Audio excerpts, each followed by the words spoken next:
Paz e graça para você ligado nessa emissora. Começamos mais uma vez o Vejam Só Entrevista. É um momento muito especial de toda sexta-feira, nesse horário, quando a gente interrompe os debates do Vejam Só que o Zeca está apresentando, para falar com os participantes dos debates, né? E extrair deles o que eles não conseguem mostrar durante a rinha do Vejam Só de segunda a quinta-feira. Hoje nós vamos falar sobre... vamos entrevistar um rapaz que eu conheço desde garoto e que tem sido um prêmio para a vida daqueles que se dedicam a evangelizar e a fazer obra social na periferia. Marcelo Barbosa, seja muito bem-vindo. Paz e graça. Paz e graça, Heber. É um grande prazer rever o irmão, né? Fico muito feliz em reencontrá-lo e reencontrá-lo com boas notícias, né? Muito obrigado por ter vindo. Você hoje mora em Ferraz de Vasconcelos. Ferraz de Vasconcelos, extremo leste da cidade de São Paulo, né? E lá eu estou com os irmãos da Igreja Luterana de Ferraz de Vasconcelos, né? Uns irmãos com grande potencial de trabalho, também na área de periferia, então estou auxiliando lá. Seja muito bem-vindo, Marcelo. Obrigado. Só para você ter uma ideia de quem a gente está falando, eu vou ler aqui o release que a produção do Vejam Só elaborou para falar do Marcelo. Marcelo Barbosa é escritor, psicanalista, pedagogo, jornalista, radialista e ativista cultural. Ao longo de sua trajetória, tem atuado em diferentes áreas da comunicação, educação e desenvolvimento humano, sempre com foco na reflexão sobre questões sociais e comportamentais. Premiado por sua atuação cultural, utiliza a escrita e os meios de comunicação para promover conhecimento, conscientização e transformação social, aproximando temas complexos da realidade cotidiana das pessoas. Bacana, né? Gostou? Glória a Deus, né? Agora, o que fez o Marcelo famoso, deu entrevista na Rede Globo, deu entrevista para a revista Veja e tal, é essa trilogia Favela no Divã. É aqui ou qual? Aqui mesmo? A 2? Tá. Favela no Divã. São 3 livretos muito interessantes. Você começa a ler o primeiro, não para até chegar ao fim. O Marcelo escreve de forma muito sagaz, né? E ele botou a favela no divã psicanalítico. O que você conhece de favela, Marcelo? Então, eu morei na maior favela da América Latina, em Heliópolis, na zona sul de São Paulo. Quanto tempo? 3 décadas. 30 anos. 30 anos. Nasceu lá? Nasci lá. Então você conhece favela? Conheço, muito bem. Na cultura popular brasileira, a favela é sempre muito romantizada. Tem várias músicas, né? Eu faço o prefácio de um dos livros e eu falo disso. Várias músicas, né? Onde a favela ela é retratada com a sua crueza, mas de uma maneira poética, romântica. Ela não deixa de ter esse traço, mas a verdade do dia a dia é muito diferente, né, Marcelo? Totalmente diferente, Heber. E hoje a gente tem essa questão do politicamente correto e uma grande confusão que até nas minhas palestras eu tento separar para a gente ter um debate mais conciso, que é a mistura do que é favela e comunidade. A gente tem o Instituto Brasileiro de Geografia, o IBGE, no passado chamava esses espaços, a favela, de aglomerado subnormal. É um termo técnico, apesar de ser assim... Engraçado ou assustador, né? O que é um aglomerado subnormal? Mas na época foi um termo técnico de uma favela. Então imagina, uma casa de madeira, de barraco, no esgoto. É uma confusão mesmo. Então existia isso. E aí o que aconteceu? Alguns anos atrás, o IBGE, por pressão social, tirou esse termo porque falou que era muito pejorativo. Então, hoje é comunidades urbanas. E qual que é o problema disso? O problema é que a gente atrasa um lado de pesquisa que é o seguinte: a estrutura urbana da favela é subnormal mesmo. Ela é feia, essa estrutura que a gente está analisando, né? E o que acontece? A maioria das favelas no Brasil, e aqui em São Paulo principalmente, elas deixaram essa estrutura urbana e foram para uma alvenaria. Elas cresceram, elas desenvolveram, mas fizeram isso sem perder a irregularidade do espaço. Então, hoje, elas são casas, e eu compreendo que essa estrutura nova são comunidades. Uhum. Né? Então, essa é a diferença entre favela e comunidade. Por que é importante separar? Porque nessa separação, a gente não perde o senso histórico, que a favela, Heber, você é um grande historiador e me ensinou muito isso, a favela está na história do Brasil. Né? Quando os negros foram, entre aspas, libertados, eles foram jogados para morar em qualquer lugar, morar de forma irregular. Né? E a irregularidade urbana de moradia se desenvolveu nessa estrutura favela.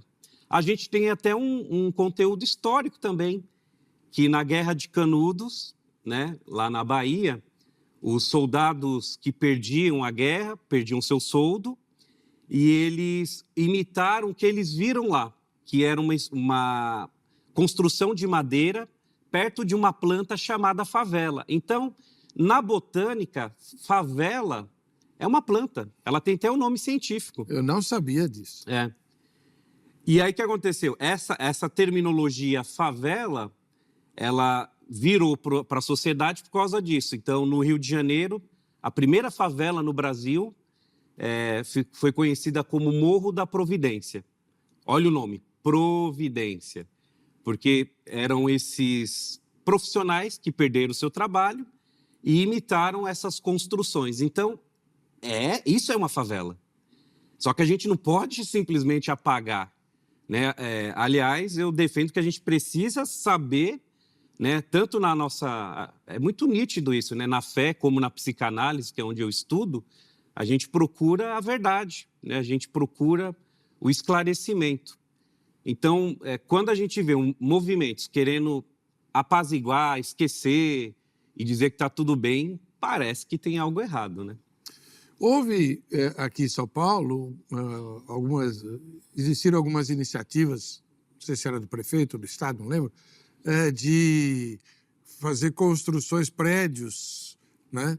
Por exemplo, eu trabalhava lá na Vida Nova, em Interlagos, e tem uma favela muito grande lá, né? Então, a parte da frente, acho que foi o Jânio Quadros que fez. Uhum. Ele construiu uns predinhos lá, muito bonitinhos e tal, e, teoricamente, eram de quem morava lá. Uhum. Como é que você vê esse tipo de iniciativa? É como se você quisesse urbanizar a favela. Esse é outro tema de grande debate, Heber, porque, assim, o urbanismo hoje para moradia social, ele é de péssima qualidade. Né? Qualquer pessoa que tem aí, e a gente usa muito essa expressão, né, de moradia própria, do sonho da casa própria, dificilmente vai visualizar essa estrutura. E quando eu falo de qualidade, estou falando de qualidade material, qualidade urbanística. A gente teve um urbanista que visitou São Paulo, e eu esqueci o nome dele agora, perdi, mas ele criticou duramente isso, né? Que era muito nítido que era uma forma de melhorar algo para expressar outra situação. Então, ele deixava muito claro isso, que o urbanismo, né, técnico, ele quer melhorar um ambiente, mas não fingir um ambiente. Uma maquiagem. Uma maquiagem. Tá. Eu, para variar, esqueci de pôr no ar a enquete. Né? Comecei a falar sobre a trilogia do Marcelo, né? O Favela no Divã, mas ele não está aqui para falar do livro, que ele já escreveu outro, que, aliás, muito mais legal, né? Daqui a pouquinho eu vou mostrar para você. Mas sobre a questão que ele aprendeu a duras penas na vida. Superar as dificuldades e apresentar à juventude, especialmente a juventude que se acha marginalizada ou ou a parte das melhores oportunidades, como ela pode mudar e reverter esse quadro, como ele fez, né? Então, a nossa enquete vai ser a seguinte, vamos lá. Você acha que a juventude brasileira atual está bem preparada para o futuro próximo? Então, em termos gerais, a juventude desse momento, para um futuro, sei lá, daqui 5, 6 anos, né? Ela está bem preparada para isso? Sim, não ou ignoro. As 3 opções para você votar. E quem estiver assistindo a gravação, manda a sua pergunta, tá? O Thomas me avisa aqui pela minha escuta e a gente põe no ar a sua participação, seja ela uma pergunta ou seja uma opinião a respeito daquilo que a gente está falando aqui. Vamos lá, Marcelão, antes que eu esqueça, porque o tempo voa. A vida de cão do Rex? Do Requis. Requis. Requis. Rex teria aceito, é verdade. Deixa eu mostrar o livro, né? Aqui, tá aí. A vida de cão do Requis. É um cachorro que escreve? Então, é uma simbologia muito interessante, Heber, porque na favela e em comunidades é muito comum a gente ver o cachorro vira-lata. E o que eu percebi? Que o cachorro vira-lata, ele representa a simbologia dessa estrutura social de precariedade. Como que esse cachorro está lá? Ele está bebendo água do esgoto, ele não tem moradia, ele não tem lugar para morar, né? E aí eu faço, usando a linguagem da psicanálise, né, contos neuróticos. A princípio é um cachorro que não sabe se é um cachorro, um dinossauro Rex ou um ser humano. Eu recebo alguns retornos muito interessantes. O pessoal fala que dá muita risada e, ao mesmo tempo, fica com aquele senso de, nossa, o que é isso? Foi proposital, mas bem interessante, né? Para provocar mesmo. Mas por que você teve essa ideia? Então, ele especificamente, eu sempre, como é uma linguagem ficcional, eu quero mostrar o quanto o ambiente social de vulnerabilidade ele influencia, ele causa trauma, né? E aí eu pego essas linguagens e apresento, né? Então, por isso que nesse material ficou muito interessante a abordagem. A pessoa consegue sentir essas 2 facetas, né? Uma pessoa que vive a miséria, a dor e o humor ao mesmo tempo, né? Ou procura humor para esconder a sua dor. É algo nesse sentido, assim. Ah, legal. E por que Requis? Então, eu tenho uma amiga que era da igreja presbiteriana do Moinho Velho, a Cássia, ela está na França. E a gente sempre conversa, aliás, um grande beijo para ela, para a família.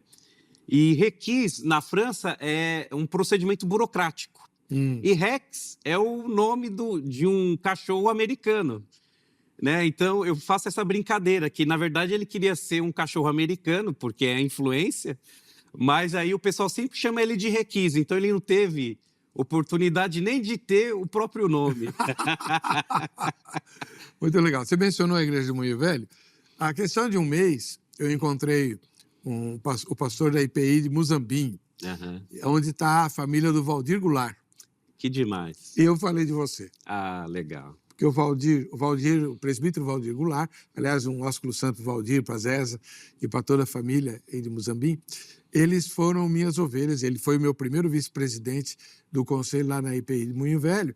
E foi quando ele foi um dos iniciadores do trabalho de evangelização e ação social na favela do Heliópolis. E ele voltava devastado. Quantas vezes eu chorei com ele, falava, pastor, aquilo arrebenta o coração da gente, eu assistir aquilo. Isso porque ele ia um domingo, uma vez por semana, todos os domingos de manhã. Né? Falei, não, mas tem resultado. Fala para o Valdir que tem resultado. Aí eu falei muito de você. Depois ele mandou um retorno agradecendo. Que legal. Fico muito feliz. Então, vamos lá. Falando um pouquinho ainda sobre a juventude nessas comunidades, quem está de fora, que nem eu, né, e não leu a trilogia, associa imediatamente favela com crime e biqueira, né, tráfico de drogas. Sim. Mas ela vai muito além disso. Os problemas da juventude de quem mora nesses lugares não é apenas o crime, é? Não. É porque nesses ambientes é muito mais fácil, né? Entrar a vida desorganizada, criminal, né? Mas ela não tem só isso, é porque ela tem uma grande influência desse aspecto, né? A gente observa, uma experiência empírica, né? Ou quando a gente pega dados de pesquisa também, isso é muito evidente. Então, assim, a favela cresce sem o Estado, ela monta suas próprias regras e, nas suas próprias regras, cada um por si. E nessa característica, a gente, né, sem um padrão ali de regramento, a gente vai ter essa influência de um comportamento mais agressivo, né, que envolve essas características. Essa tendência de ir para uma vida mais fácil, isso é muito comum. E, ao mesmo tempo, pastor Heber, a favela, ela traz um outro elemento que eu descobri que eu fui vítima também, que na psicanálise chama de sublimação. Então, sublimação é quando um impulso meu de agressividade, ele é trocado. Uma vez, um jornalista de uma grande emissora me perguntou por que eu não fui para o crime? Né? Porque se eu já estava lá, estava no meio, via a morte, via a droga, por que eu não fui? E eu nunca fui mesmo, graças a Deus, né? Porque eu vi o que acontecia. Então, assim, eu perdi amigos, eu vi que era uma vida de pouco tempo, e ver isso na prática me fez ir para outro lado. Então, o primeiro que foi onde eu fui encontrado foi no trabalho social da Igreja Presbiteriana Independente do Moinho Velho, que foi entender o que era Jesus, o que ele fez por mim e o que a igreja estava fazendo ali. Então, o meu impulso, meu sentimento, minha raiva, foi tudo canalizado nesse projeto. Foi nesse projeto que eu chorei, que eu entendi o que Jesus fez, o que aqueles irmãos estavam fazendo. Então, eu fiz esse processo de trocar aquela mazela pela religiosidade.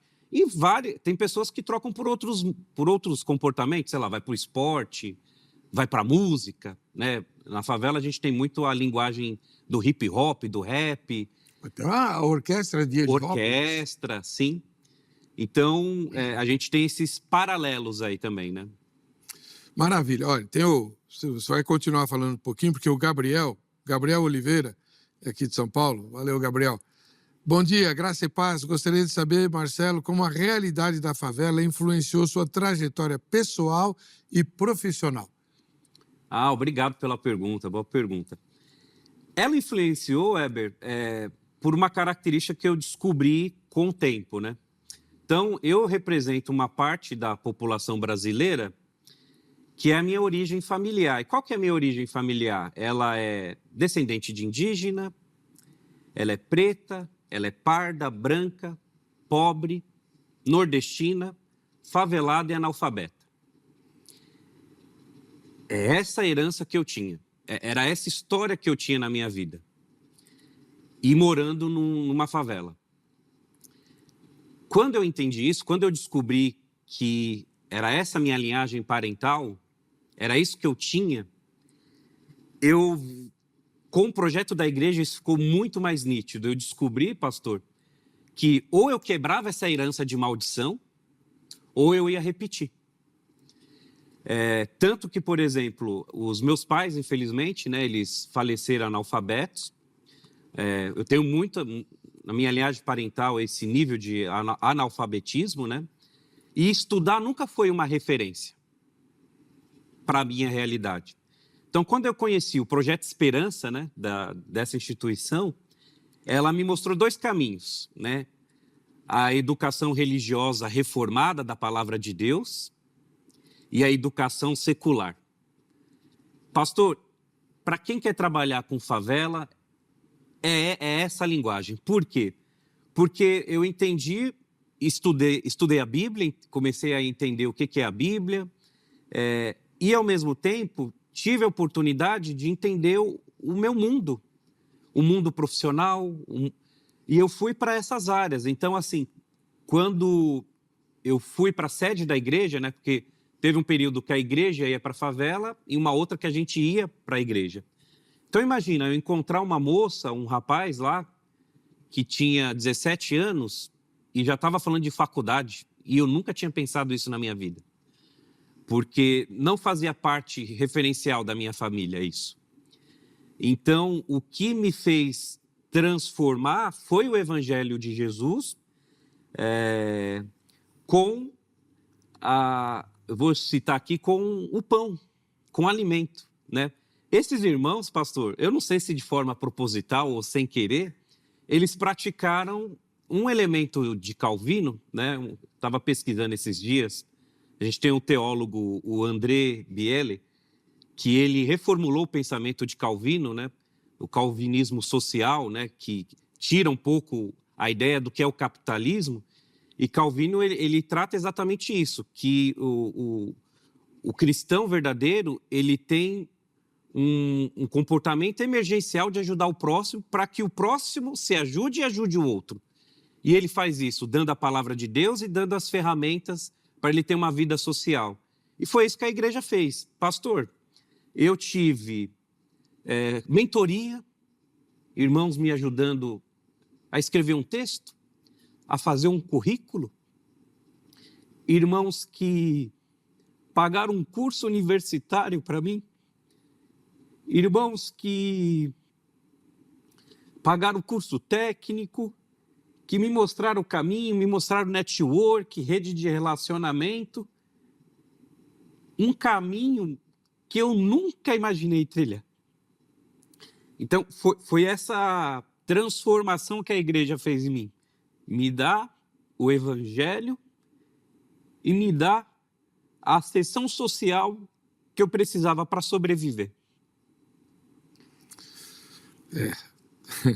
Mas se você não tivesse os méritos que você tinha e só aumentou, nada disso teria acontecido, né? Ah, sim. Agora, irmão, a Juliana Costa, lá do Rio de Janeiro, valeu, Juliana, um abraço para você. O que mais te incomoda, Marcelo, quando as pessoas falam da favela sem conhecer a realidade? A gente tem um grande problema, né? Porque uma realidade da favela é, sim, essas dificuldades, essa mazela, a favela. Agora, nessa teoria que eu cito da comunidade, que é a favela melhorada, aí a gente está falando de outra estrutura. Hoje, Heber, eu tenho amigos da favela ou até parentes que estão com a vida melhor do que eu. Por quê? Porque essa estrutura da comunidade, ela virou empreendedora, ela se adaptou, a pessoa tem renda passiva.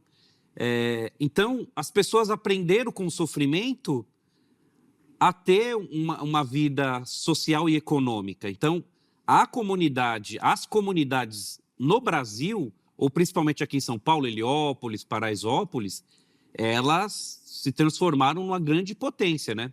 Tem pesquisas aí que apontam que o quanto essa estrutura ela representa porcentagens do PIB brasileiro.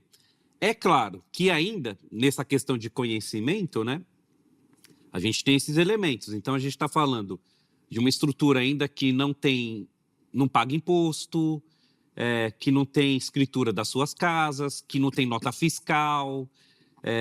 Então, ainda a gente tem esses dois elementos. Mas conhecer a favela na profundidade tem que fazer um curso comigo, viu, Weber? Porque é muito complexo, não é tão simples assim.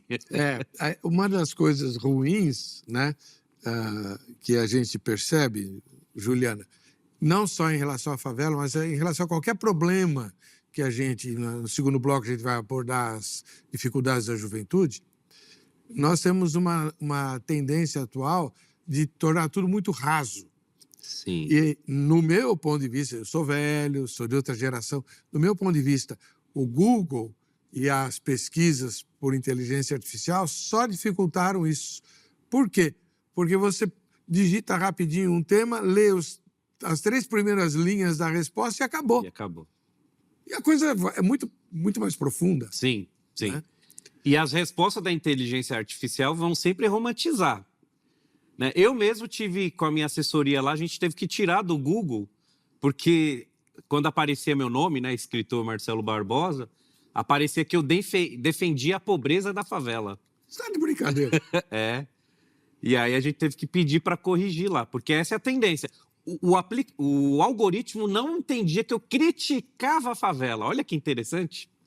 Tanto criticava que, se você pensa que ele foi aplaudido pelos pares lá de Heliópolis, quando saiu e escreveu a sua trilogia, muito pelo contrário, né? Ficaram muito bravos com você. Ficaram, Weber. Por quê? Porque, no primeiro momento, porque não é normal, né, você criticar sua própria família, né? E na favela, a gente tem esse senso comunitário, né? De apoio mútuo. Então, imagina, um molequinho piolento, cresceu entre ali todo mundo, e quando ele se desenvolve, ele critica o local. E foi isso que eu fiz. Eu criticava, sim, a estrutura ou a normatização que tinha do espaço, né? Mas membros da minha linhagem parental, dos meus amigos da faculdade, não gostavam. Mas a um ponto assim, nem chegaram a conhecer minha teoria, ler meu livro para entender meu ponto de vista. Pelo simples fato que é como se fosse um tabu. Você não pode falar mal da favela.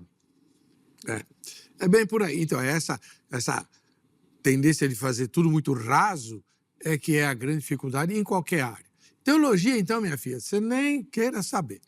Bom, falar em teologia, quer estudar? A Grade Academia Teológica da Graça de Deus tem um curso para você. Aliás, um não, tem vários.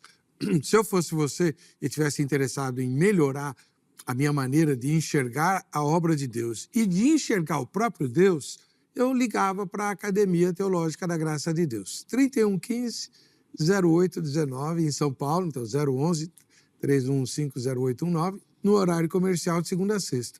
Ou a qualquer momento pelo agrade.com.br. Você vai se surpreender. Olha, e nós estamos fazendo cursos novos. Nós não, né?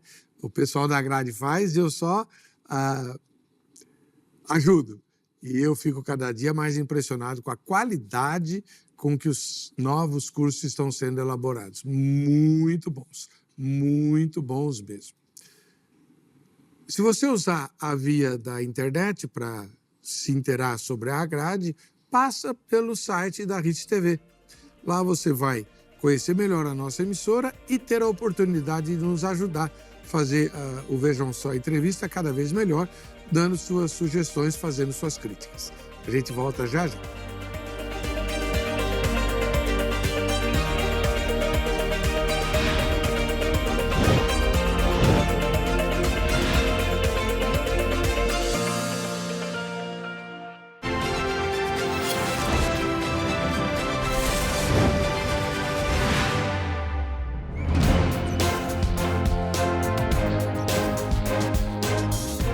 Muito bem, estamos de volta com o Vejam Só. Hora de você aparecer aqui. Manda sua fotografia. Não perca a chance de ganhar os presentes do Shopping do Povo. Shopping de quem sabe comprar. Aliás, se você é que nem eu, não tem lá muita paciência para esperar o sorteio, na verdade não tem muita fé de que eu vou ganhar, né? Então, o que você pode fazer? Você vem à sede da Igreja Internacional da Graça de Deus em São Paulo, Avenida São João, né? 799, assiste ao culto do Pastor Jaime e depois atravessa a rua. Na Avenida São João 816, bem em frente à igreja, você tem o Shopping do Povo. Ó, a dona Eliana lá, está te esperando para você se divertir ali e, inclusive, adquirir os produtos que você tem interesse em ganhar, tá bom? Agora, se você quer aparecer aqui, manda a foto para cá, nome e o lugar onde você mora, tá bem? Em Alagoinhas, na Bahia, nós temos a Irailza Matos, é nossa telespectadora. Valeu, Irailza. Grande abraço, Deus te abençoe. Olha eu lá no fundo, faz igual ela. Bate a foto agora, enquanto você está assistindo ao Vejam Só.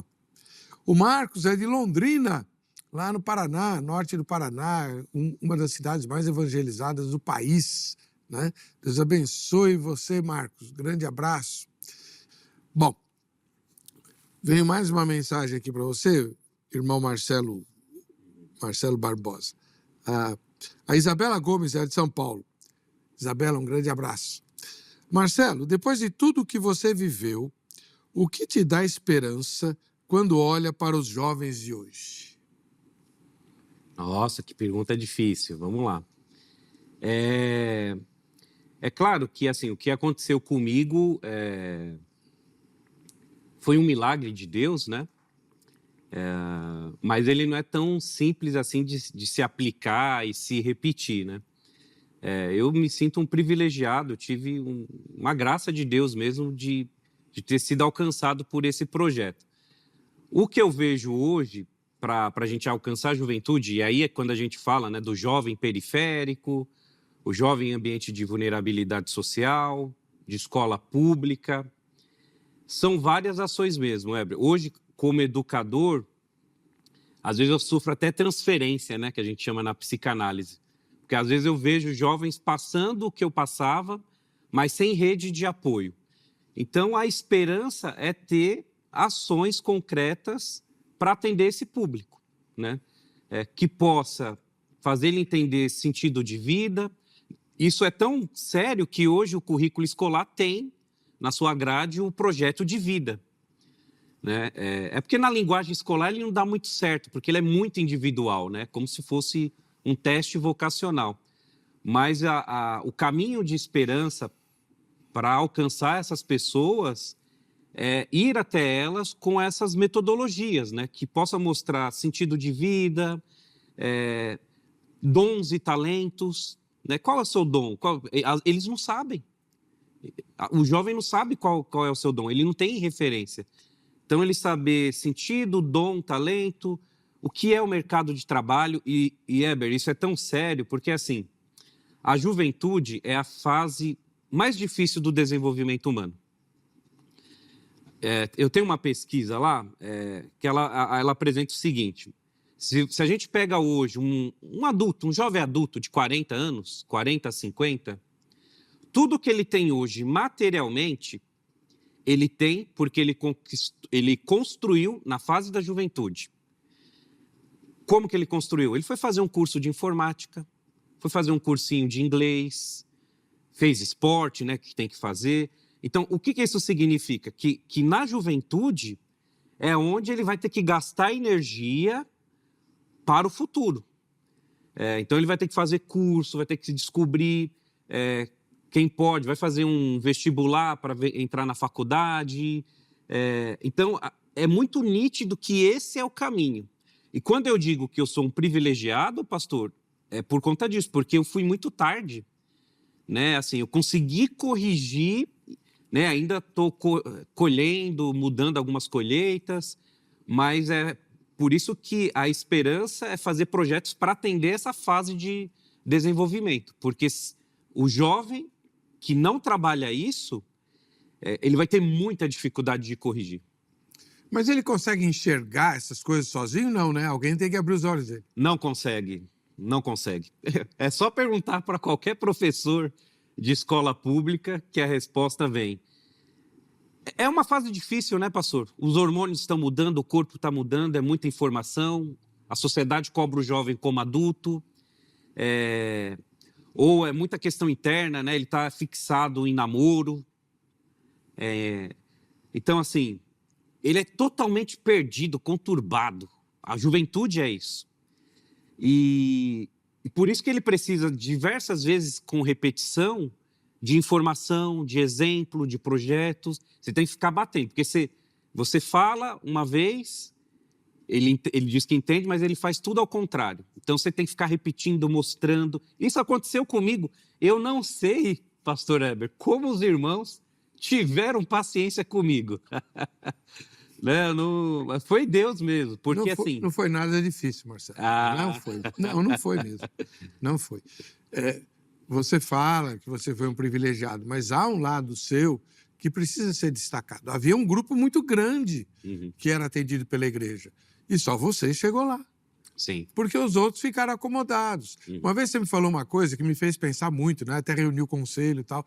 Falou assim, olha, o pessoal aqui de Heliópolis olha para vocês como se vocês fossem uma ONG. Né? Eu falei, opa, então a gente precisa melhorar um pouquinho o jeito de trabalhar. Sim. Você tem grandes virtudes, com certeza. Você conquistou uma bolsa de estudo na faculdade, né? E se formou como um dos melhores alunos da escola. Enfim. Deus mexeu uns pontinhos aqui no comportamento mesmo. E talvez é isso. Então, talvez a gente vai encontrar pessoas, né, com essa iniciativa, que eu confirmo sim que eu tive, né? Ou pessoas sem noção, sem saber o que fazer. Então, no caso da pergunta, né, a esperança é isso, é fazer projetos para que alcance a juventude nessas dificuldades da faixa etária dela. Por isso que projetos da igreja, Heber, para a juventude é sensacional. Né? Ter o culto do jovem, né? O jovem universitário, tem que fazer isso mesmo. Né? Na psicanálise, na teoria de psicologia, isso ficou muito evidente. Né? Porque é onde ele vai transformar, né, os impulsos nas áreas que ele está ali conectado. Maravilha. Além de tudo, você é músico também, né? Isso não constou aqui na ficha. Era um segredo. Não, ele é compositor. Quando nós conhecemos o Marcelo, ele era jovenzinho, mas ele já atuava na rádio comunitária. Você tinha um programa na rádio comunitária. Sim. E um grupo de pagode. Com fã-clube e tudo. É verdade. E aí depois veio o pagode para a igreja, né? Sim. Você ainda escreve música? Não escrevo mais. Que interessante. Eu fui mais para a escrita de livros, né? Mas as minhas composições estão guardadas, né? Sempre a gente tenta com um grupo lá da igreja, pelo menos uma vez por ano, se reunir aí para Algo novo? O Algo Novo, Mas foi um dom, um talento muito especial também na música, né?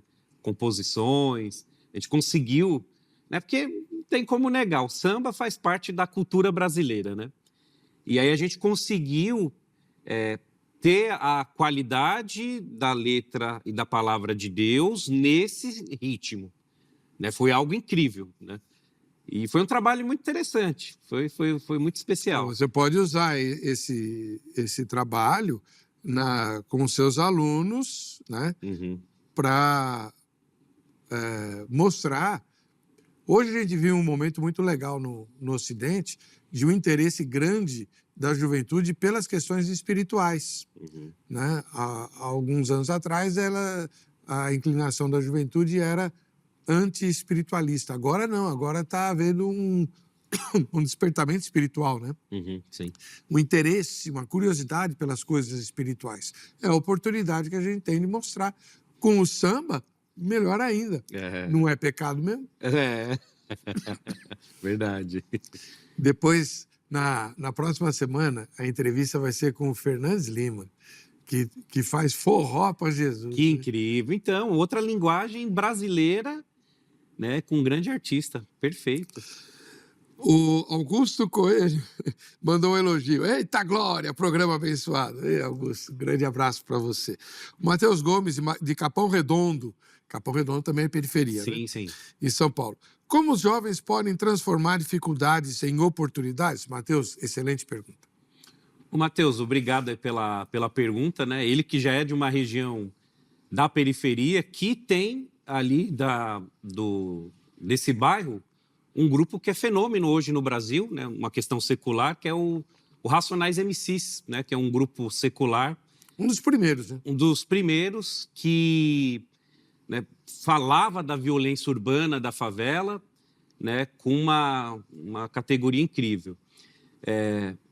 E sobre essa pergunta, então, transformar em oportunidade, o caminho, Matheus, pela minha vivência empírica, né, por projetos de pesquisas, é realmente tirar a pessoa, de alguma forma, do ambiente, seja mental, né, pela mente, ou seja fisicamente. Então, assim, né, a palavra de Deus fala, né, para a gente se afastar do mal. Então, assim, muitas vezes eu entendo, mas não compreendo, pastor. Sei lá, alguns municípios aqui do Brasil, a pessoa mora num ambiente que tem tiroteio, tem morte, mas ela não sai dali. Né? Aconteceu isso comigo, tanto que eu lembro que eu questionava meu pai e minha mãe, falei, mas se a gente mora num lugar que é violento, por que a gente não sai? Aí meu pai respondia, porque aqui a gente não paga nada, né? pagar aluguel é caro. Né? Mas o que eu estou querendo dizer assim, porque eu demorei quase 15 anos para sair da favela. Só que isso foi uma construção. Então, assim, eu creio que a oportunidade é a gente procurar caminhos, estruturas que possam nos distanciar da qual nós estamos. Tem gente que consegue de forma mais rápida e tem gente, igual a mim, que é um processo mesmo. Né? Então, eu conseguia mentalmente, fisicamente, quando eu ia para o culto. Então, enquanto estava rolando baile lá na favela, poluição sonora, tiroteio, morte, eu estava no culto, estava orando, estava participando dos projetos da igreja. Ela me fazia sair. O ruído era voltar. Mas eu sabia que na outra semana tinha de novo. E então, o meu caminho para a superação foi esse, né? Encontrar formas de distanciar. E quando eu comecei a fazer faculdade, então? Porque eu estudava, trabalhava, saía 4 horas da manhã de casa, voltava meia-noite. Então, eu só via a favela para dormir. Né? Então, para mim, foi esse caminho. O direcionamento parece que é esse. Formas de tirar a pessoa do local. Transformar o local, você não acredita? Não acredito, Weber. Não acredito por causa de uma tendência que eu me preocupo. Eu sempre oro a Deus que antes de eu morrer, eu gostaria de ver isso, mas eu acho que não vai acontecer. Porque mudar a estrutura, mudar o local, é você mudar a estrutura. Quer ver um exemplo fácil? Por que no Rio de Janeiro a gente tem um alto nível de criminalidade, drogas, morte? Porque a estrutura urbana ali, ela tem fácil acesso de você esconder arma, esconder droga, dificuldade de serviços públicos. Então é óbvio que vai fortalecer esse comportamento criminoso. Então como que eu faço para tirar isso? Você tem que derrubar, então você vai ter que ter uma estrutura de engenharia, de arquitetura, para fazer casas com lógica de cidade inteligente, que possa ter a casa, o quintal, a rua. Então você vai ter que mudar ali essa estrutura criada para uma modificada. Mas o que eu vejo, assim, ninguém... Aliás, é um absurdo dizer isso. Como você vai derrubar, né? Então, assim, os chineses, eles são incríveis em muitas coisas, né? Essa é uma que eu invejo, pastor. Né? Na pandemia, né, ficou muito famoso isso, mas não é novidade, eles construíram um hospital em menos de um mês. Então, dá para fazer, percebe? Então, assim, quando você quer, se o Estado realmente quisesse, se o governo quisesse, urbanizar não é pintar um barraco, dar uma alvenaria. É essa estrutura de cidadania social que precisa. Eu preciso saber quem é meu vizinho, eu preciso ter coleta seletiva. Mas aí não dá para se esconder. E aí não dá para se esconder. Entendi. Aqui alguém escreveu, Carlos Eduardo, aqui de São Paulo. Valeu, Carlos. Qual é o maior desafio hoje para coordenar o trabalho voluntário dentro das comunidades? Como manter as pessoas motivadas e engajadas a longo prazo e não apenas em ações pontuais de Natal ou Ano Novo? Uau! O Marcelo fez parte de um projeto que a gente atendia crianças que o juiz tirou dos pais por causa de violência, Sim. exposição sexual, essas coisas. E a gente ia visitar esse abrigo, né? E a primeira coordenadora do abrigo, lá no Museu do Ipiranga, Sim. ela falou assim, vocês não vão usar minhas crianças para aliviar a consciência de vocês vindo aqui só no Natal e Ano Novo. Lembra disso? Eu lembro. Muita gente faz isso, né? Sim. E esse é o espírito da pergunta aqui. Que pergunta sensacional. E essa foi uma experiência que a gente teve mesmo, né? Então, né, a gente foi provocado por essa coordenadora, né? Que entendia do comportamento humano e religioso e nos alertou que se fosse para a gente estar ali fazendo uma visita para as crianças do abrigo no Natal e na Páscoa, não precisava nem ir, porque elas não precisavam disso. Então, irmão, o desafio de manter pessoas engajadas em projetos de vulnerabilidade, né, talvez especificamente em comunidades e favela, primeiro entender o objetivo desse projeto no sentido de o que o projeto quer fazer com essas pessoas, né? Então, se a gente parar para pensar que o projeto quer mudar a vida da pessoa, você vai ter um tipo de treinamento para isso, né? Então, eu vou ter que treinar essas pessoas para sair do local. Depende do objetivo, mas o engajamento mesmo é talvez um princípio de entender essa realidade social, né? Então, onde eu estou pisando. Porque isso é verdadeiro, e não é um fenômeno só nosso, viu, Weber, religioso. As pessoas querem conhecer pobreza. Então, às vezes, as pessoas vão para projeto em abrigo, né? Porque ela quer ver como que é o outro sofrendo. É até feio, né? A gente entender que, na teoria, é esse sentimento. Né? Então, assim, você vai ter que ter um treinamento muito bom de capacitar as pessoas no sentido de o que é aquela ação, por que ele quer estar ali, qual que é o objetivo que a gente quer fazer com essas pessoas, de entender o quanto realmente você está disposto a se abrir para conhecer, para tocar, para ser procurado constantemente, né? Então, aí vai depender desses elementos, né? A gente não pode romantizar que é fácil, não é fácil, é muito difícil, né?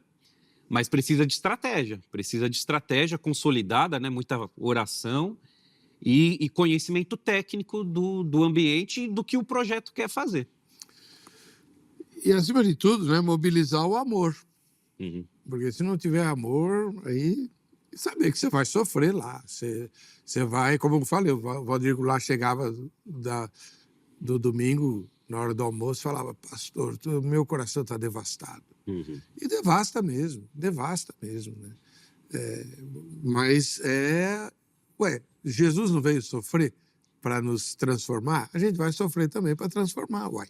Sim. A Sandra Regina, ela é da Bela Vista. Sandra, um abração. A gente que é de igreja pequena, de bairro, quer muito ajudar, mas falta dinheiro para tudo e mal temos espaço.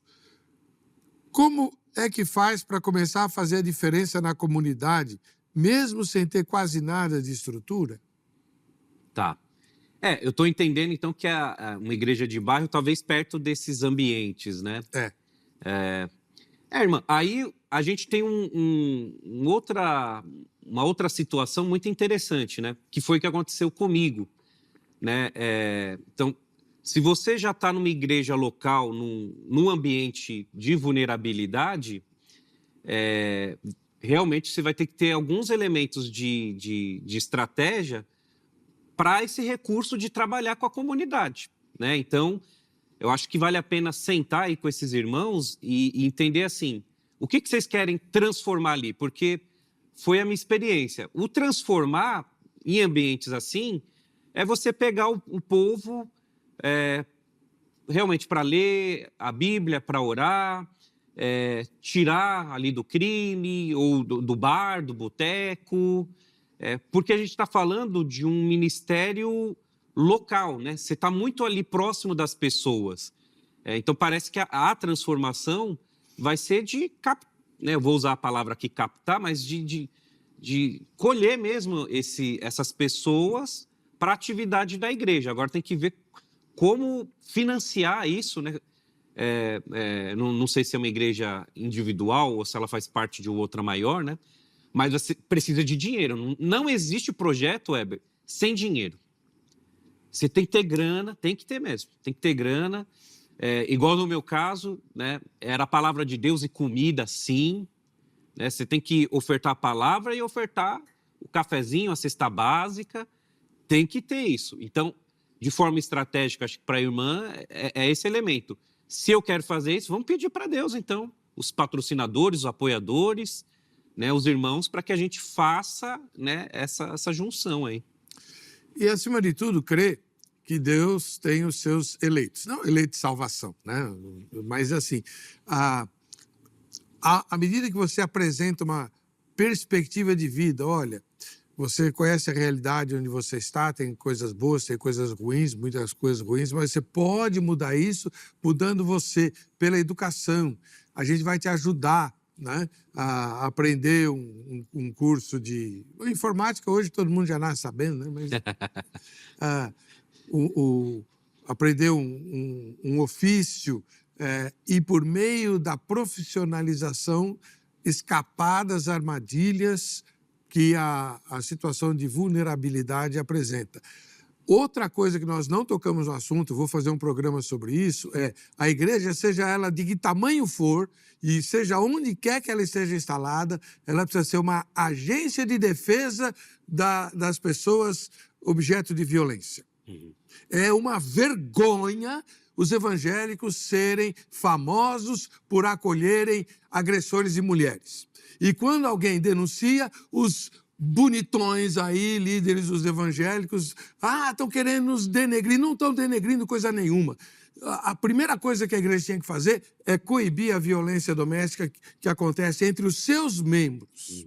Então, se a igreja se mobiliza e se coloca como uma agência nessa natureza, ela já começou otimamente bem.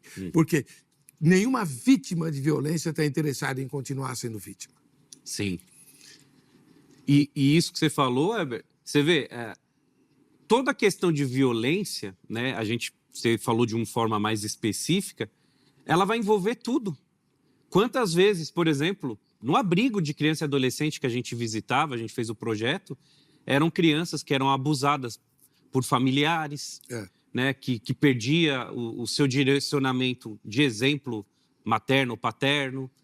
Quanto, sim, era de instituição. Então, assim, veja como é complexo, né? Não é só fazer um trabalho na favela.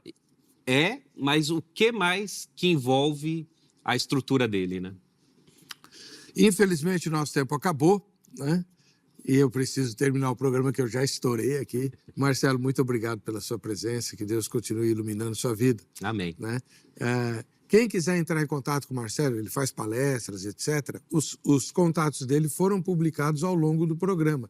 Mas, se você não anotou, nas redes sociais do Vejam Só Entrevista, você encontra o contato Marcelo e fique à vontade, tá? Vamos para o resultado da enquete? Você acha que a juventude brasileira atual está bem preparada para o futuro próximo?